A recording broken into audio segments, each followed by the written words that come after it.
Hi friends, welcome to Annam's Recipes. இன்னைக்கு இந்த வீடியோல நம்ம இந்த millet noodles review தான் பார்க்க போறோம். இந்த millet noodles எல்லாம் ஜெயா பொன்னுவேல் அப்படிங்கறவங்க கரூர்ல இருந்து அனுப்பியிருக்காங்க. அவங்க வந்து நான் கரூர்ல குக்கரி காம்படிஷன் ஜட்ஜ் பண்ண போன போது அவங்க எனக்கு நல்ல ஃப்ரெண்ட் ஆனாங்க. அவங்க கரூர் சக்தி லயன்ஸ் கிளப்ல தலைவரா இருக்காங்க. அவங்க வந்து இந்த நூடுல்ஸ் எல்லாம் ஏஜென்சி மாதிரி எடுத்து சேல் பண்ணுறதா சொன்னாங்க. எனக்கு சாம்பிள் அனுப்புனாங்க. அனுப்பி ஒரு 3 months கிட்ட ஆயிடுச்சு. நான் மறந்தே போயிட்டேன், சாரி ஜெயா. இன்றைக்கி தான் வந்து இதெல்லாம் எடுத்து பார்த்தேன். சரி உடனே வந்து ரிவ்யூ பண்ணிடுவோம் அப்படின்னு எடுத்திருக்கேன். நான் இன்றைக்கி வந்து இந்த சாமை சேவை தான் பண்ண போகிறேன். இதெல்லாம் வந்து குதிரைவாலி நூடுல்ஸு. இதில் டேஸ்ட் மேக்கரும் அதுக்குள்ளே இருக்குது. அதை போட்டு நம்ம மேகி எல்லாம் செய்கிறோம் இல்லையா, அதே மாதிரி செய்யணும்னு போட்டிருக்காங்க.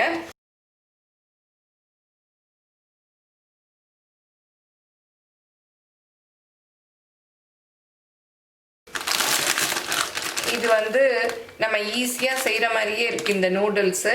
இதுலேயே டேஸ்ட் மேக்கரும் கொடுத்துருக்காங்க. இதில் மைதாலாம் கலந்து இல்லைன்னு அவங்க வந்து சொன்னாங்க.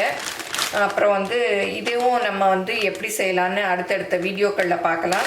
இன்றைக்கி வந்து சாமை சேவை எப்படி பண்ணுறதுன்னு பார்ப்போம். இவங்களோட ஃபோன் நம்பரும் இவங்க பேரையும் நான் டிஸ்கிரிப்ஷனில் உங்களுக்கு இந்த சேவை நூடுல்ஸ் எல்லாம் வேணும்னா அவங்கக்கிட்ட ஃபோன் பண்ணி கால் பண்ணி வாங்கிக்காங்க. இந்த சேவையை பிரித்து இந்த பவுலில் போட்டு அது முங்குற அளவுக்கு தண்ணி ஊற்ற சொல்லியிருக்காங்க. நம்ம ராகி சேவையெல்லாம் செய்வோம் இல்லையா, அதே மாதிரி தான். சாமை வந்து இங்கிலீஷில் லிட்டில் மில்லட்னு சொல்லுவாங்க. இப்போ இது மூழ்கிற அளவுக்கு தண்ணி ஊற்றிடலாம். 1 நிமிஷம் போதும், ரொம்ப விட்டுறாதீங்க. நல்லா அப்படியே அதுக்குள்ளே நம்ம வந்து இட்லி பாத்திரத்தில் தண்ணி ஊற்றி கொதிக்க வச்சோன்னா இது ஊறுறதுக்கு டக்குன்னு எடுத்து வச்சிடலாம். இப்போ நல்லா ஆவி வந்துருச்சு, இதுவும் நல்லா ஊறிடுச்சு.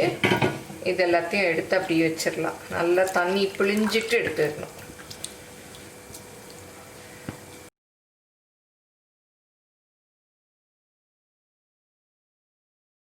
இப்போ எல்லாத்தையும் வச்சாச்சு. இதை மூடி ஒரு 10 நிமிஷம் வேக விட்டுடலாம். இப்போ 10 நிமிஷம் ஆச்சு, திறந்து பார்க்கலாம். பாருங்கள், சூப்பராக வெந்துருச்சு. நல்லா வெந்துருச்சு பாருங்கள். இப்போ வந்து எடுத்துடலாம்.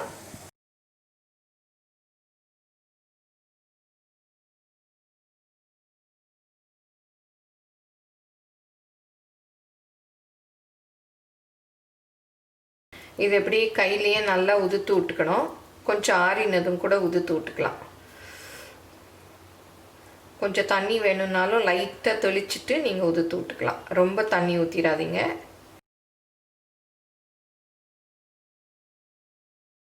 இதில் தண்ணிக்கு பதிலாக நீங்கள் மோரில் கொஞ்சம் உப்பு கலந்து அதை கூட இதில் தெளித்து அப்படியே உதுத்து விட்டுக்கலாம். நல்லா புளிப்பு டேஸ்ட்டாக இருக்கும். நான் இன்றைக்கி வந்து லைம் புளிய போகிறேன், அதனால் சும்மா இதை உதுத்து விட்ருக்கேன். இந்த மாதிரி ஒரு பேன் வச்சுட்டு இதில் ஒரு 2 ஸ்பூன் எண்ணெய் இதில் கடுகு கொஞ்சம், உளுத்தம்பருப்பு கொஞ்சம் போடலாம்.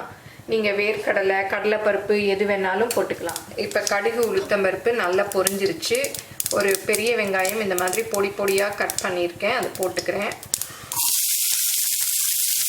நீங்கள் வெங்காயம் வேணும்னா போடலாம், இல்லாட்டா சும்மா கூட தாளிச்சிக்கலாம்.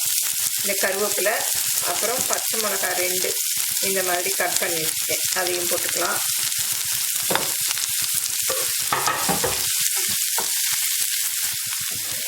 இப்போ துருவின கேரட்டையும் போட்டுக்கலாம்.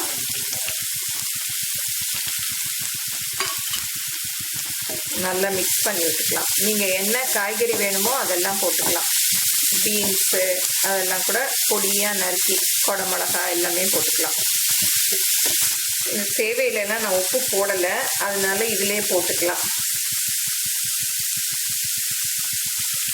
எவ்வளோ தேவையோ அவ்வளோ போட்டுக்காங்க.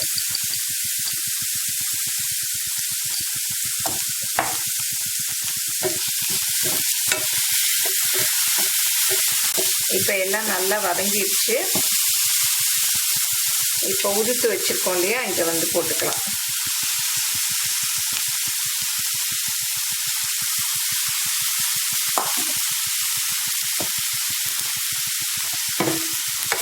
நல்லா மிக்ஸ் பண்ணி வச்சுக்கணும். அடுப்பை கூட குறைச்சி வச்சுக்கணும்.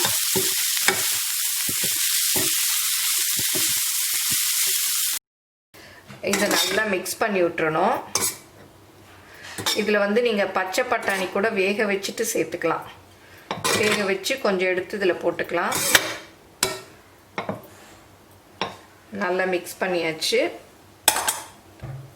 இப்போ வந்து எலுமிச்சைப்பழம் கொஞ்சம் அப்படியே பிழிஞ்சு விட்டுறணும். புளிப்பு டேஸ்ட்டுக்கு தான், நீங்கள் வேணும்னா பிழிஞ்சுக்கலாம். அப்புறம் கொஞ்சம் கொத்தமல்லி போட்டு நல்லா மிக்ஸ் பண்ணி விட்டுறணும்.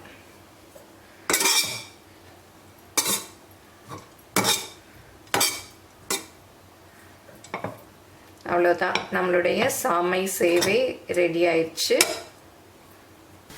இப்போ சாமை சிறுதானிய சேவை ரொம்ப சூப்பராக ரெடி ஆயிடுச்சு. டேஸ்ட் பார்த்தேன், ரொம்ப நல்லா இருக்குது.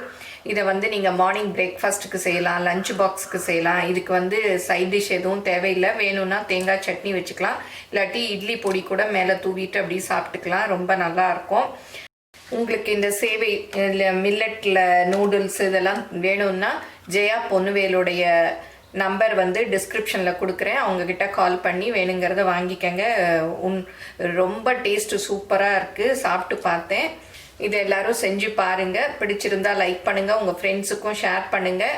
ஃபேஸ்புக், இன்ஸ்டாகிராமில் அன்னம்ஸ் ரெசிபீஸை ஃபாலோ பண்ணுங்கள். எங்கள் சேனலை மறக்காமல் சப்ஸ்கிரைப் பண்ணுங்கள். தேங்க்யூ.